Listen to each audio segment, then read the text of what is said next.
Police प्रशासन से ये पूछना चाहता हूँ, क्या क्या मेरा भाई कोई आतंकवादी था या कोई क्रिमिनल था?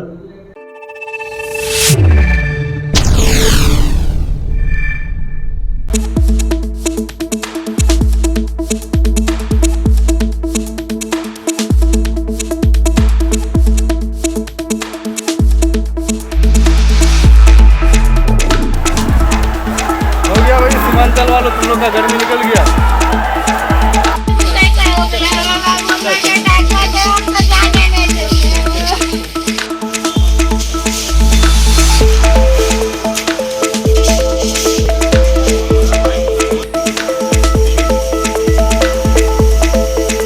कटिहार के बारसोई में बिजली को लेकर बवाल के बाद अब सत्ता पक्ष और विपक्ष आमने सामने आ गया है। दरअसल आपको बता दें कि कल ही कटिहार जिला के बारसोई में बिजली को लेकर बवाल के दौरान पुलिस की गोली से 2 लोगों की मौत हो गई थी, जबकि एक अब भी घायल है। इसी मामले को लेकर अब सत्ता पक्ष और विपक्ष आमने सामने हो गए हैं। वहीं आपको बता दें कि इस बीच एक दुखद तस्वीर यह भी आई है कि एक भाई जो अपनी भाई को बचाने के लिए किस तरह से वहां पहुंचे थे और उन्हें भी गोली लग गई। क्या था पूरा मामला और क्या है पूरी कहानी और इस पूरे मामले को लेकर सत्ता पक्ष और विपक्ष का क्या कुछ कहना है, आइए हम आपको दिखाते हैं इस रिपोर्ट में।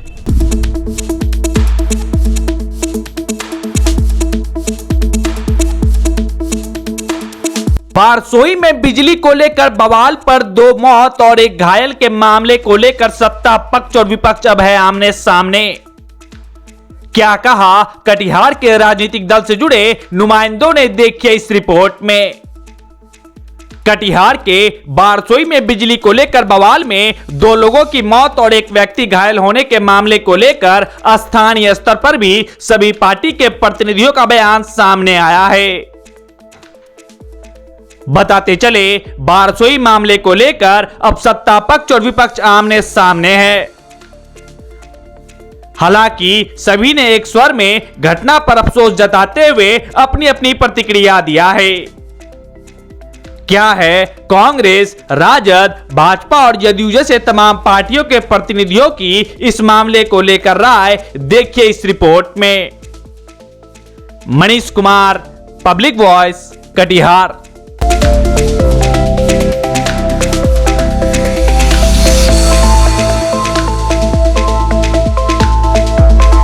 बहुत दुखद घटना है और इस तरह की घटना को गंभीरता और जिम्मेवारी के साथ निष्पादन करना चाहिए। बिजली के मामला को लेकर के सदन में भी कई बार मामला उठा है कि गलत बिलिंग का कनेक्शन नहीं देना, घोर करप्शन को लेकर के लोगों के बीच आक्रोश है। बिजली आपूर्ति भी नहीं, और बिजली आपूर्ति की जो भारी संकट पैदा हो रहा है, जिसको लेकर के आज भी हम लोगों से जन कल्याण संवाद में आकर के लोग शिकायत किया। स्मार्ट मीटर को लेकर के आज देखिए, अभी हमको फोटो भी भेजा गया है कि गोली मारा है, शायद अब इनका देहांत हो चुका है। मैं अभी उस घटना स्थल पर जाऊंगा। देखिए, आज की जो घटना है वो दुखद घटना है और हम लोग इसकी निंदा भी करते हैं कि ऐसी घटना नहीं घटनी चाहिए और मृतक परिवार के लोग साथ हैं। लेकिन कुछ लोग विपक्षी हैं, उनको राजनीति करना है और राजनीति करे, उसको तो हर चीज़ में राजनीति करने की आदत रहती है। लेकिन आज जो आज घटना घटा वो बिजली के लेके घटना थी कि बिजली उतनी आपूर्ति नहीं हो पाती है और उन्होंने मेमोरेंडम दिया या नहीं दिया, उनका कहना है कि मेमोरेंडम दिया।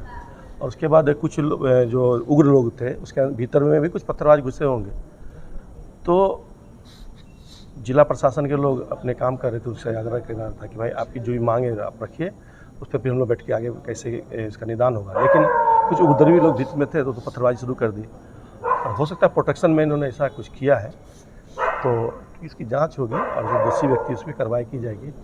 और विपक्ष सीधे तौर पर कह रहा है प्रशासन विफल हुआ है। और नहीं, प्रशासन कोई विफल नहीं, प्रशासन तो हमेशा जागरूक है, प्रशासन काम करती है।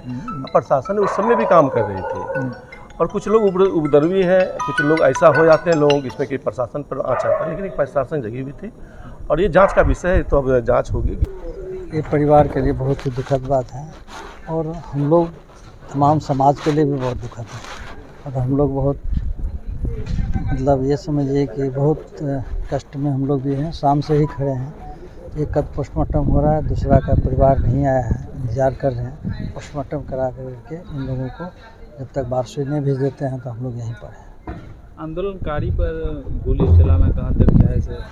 देखिए, वर्तमान में आप गठबंधन की सरकार है, आप क्या कहें? देखिए, अभी हम कुछ बता नहीं पाएंगे, ये जांच का विषय है। क्योंकि किस तरह से घटना किस परिस्थिति में गोली चला, जब तक जांच नहीं हो जाता तब तक हम अभी कुछ बता नहीं पाएंगे। बहुत दुखद घटना है, कहने के लिए कुछ बचा नहीं है।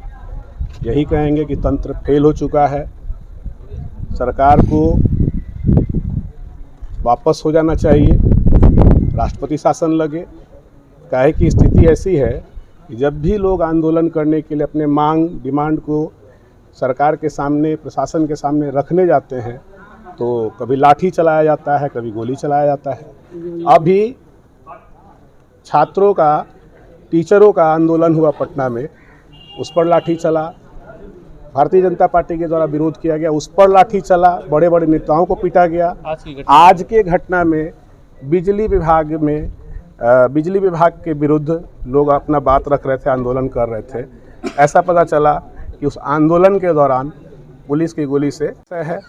हम यही अनुरोध करेंगे सरकार से, कटिहार के पुलिस प्रशासन से कि अपने स्तर से एकदम सिंसियर होकर इस घटना की जांच करें। ये निश्चित रूप से एक निंदनीय घटना है और इसका जितना भी भर्त्सना किया जाए वो कम है। और सभी चीज़ पर माननीय सांसद जी और जिला प्रशासन और जितने जनप्रतिनिधि लोग हैं नियंत्रण बनाए हुए हैं और जो सही होगा उसके साथ न्याय होगा और जो गलत किया होगा उसको किसी भी रूप में बख्शा नहीं जाएगा। और कंटिन्यू हम लोग माननीय मुख्यमंत्री जी से चूक हुआ है, प्रशासन से कई चूक हुआ है, गोली उसकी जांच हो रही है। अभी जिला पदाधिकारी और आरक्षी अधीक्षक जी भी यहाँ पोस्टमार्टम प्रक्रिया में मौजूद हैं और हम लोगों ने जितनी प्रक्रिया हुई है माननीय मुख्यमंत्री जी तक इस घटना की जानकारी हम लोग पहुँचा दिए हैं। जो भी उच्च स्तरीय जाँच होगा और किसी को भी बख्शा नहीं जाएगा जो गलत करे। कि ये दुर्भाग्यपूर्ण है। मैं जो कटिहार के हमारे हैं, मैं उनसे भी कहना चाहूँगा और साथ में बिहार के डीजीपी साहब से भी मैं कहना चाहूँगा और सूबे के मुख्यमंत्री साहब से, उप मुख्यमंत्री साहब से, कि इस तरह की घटनाएं अगर आज के युग में अगर होती है तो मुझे लगता है इससे बड़ी दुर्भाग्यपूर्ण बात कुछ नहीं हो सकती है। आंदोलन करने वाले व्यक्तियों पे अगर गोली चल जाए प्रशासन के द्वारा, प्रशासन आवाम की रक्षा के लिए होती है और वही अगर भक्षक हो जाए और जान ले ले तो मुझे लगता है ये दुर्भाग्यपूर्ण है। मैं चाहूँगा कटिहार एसपी साहब से कि पूरी तौर पे जांच हो, सही क्या है गलत क्या है आवाम के बीच में आना चाहिए और साथ ही जो पीड़ित परिवार है उसको मुआवजा भी मिलनी चाहिए और जो गोली चलाने में जिन प्रशासनों के व्यक्तियों का हाथ है उस पर सख्त कार्रवाई हो कि आज के बाद दूसरी बार इस तरह की पुनरावृत्ति ना हो इस घटना की। जी, मैं वहाँ पे सुविधा एजेंट के तौर पे हूँ, सुविधा एजेंट का काम करता हूँ सर। बिजली विभाग में ऑनलाइन प्रोसेसिंग जो भी कनेक्शन वगैरह होता है वो सब के लिए। तो सर वहाँ जो है आंदोलनकारी सब पत्थर फेंक रहा था, तो मेरा भाई का कॉल आया तो कहा कि हम उनको बोल भी दिए कि सर भाई हम सुरक्षित है वहाँ, फिर भी पत्थरबाजी हो रहा। तो ये देख करके फिर आया तो सोचा कि किसी भी तरह हमको निकाल लिया जाएगा, इसीलिए वो बाहर में एक साइड में था आराम से। लेकिन पुलिस वाला लोग जो है वो लोग फायरिंग कर रहे थे। पहले तो हवाई फायरिंग किए, उसके बाद फिर आदमी पे भी फायरिंग किए, तो जिसके कारण जो है 3 आदमी का डेथ हो गई, उसमें मेरा एक भाई भी शामिल। 3 आदमी को गोली लगा, 2 आदमी डेथ किए। हाँ, हमको जहाँ तक पता है 3 आदमी को शायद गोली लगा, जिसमें से एक मेरा भाई भी शामिल था। क्या नाम था आपका भाई का? मेरा भाई का नाम सोनू कुमार है। फिर उसके बाद हम जब निकले ऑफिस से तो देखे क्या कि कोई मेरा परिजन, मेरा जानने पहचान वाला ही आदमी कहा कि तुम्हारा भाई जो है यहाँ गोली लग गया है। तो उसके बाद हम अपने भाई को लिया गोद में और उसके बाद फिर उसको हॉस्पिटल लेके गए। प्रशासन से ये पूछना चाहता हूँ क्या मेरा भाई कोई आतंकवादी था या कोई क्रिमिनल था या फिर आंदोलनकारी था? वो तो कोई नहीं था, वो सिर्फ हमको लाने गया हुआ था। तो उस पर वैसा क्यों गोली मारा गया जो सीधे सर पर इनकाउंटर की तरह किया गया? कुमार गुप्ता है, हम पवई निवासी है। मरने वाला जो सोनू कुमार है वो मेरा भांजा है।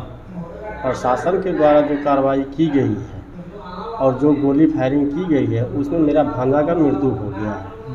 हम ये चाहते हैं कि जो प्रशासन के पदाधिकारी के आदेश पे गोली फायरिंग हुआ उनके खिलाफ कार्रवाई किया जाए।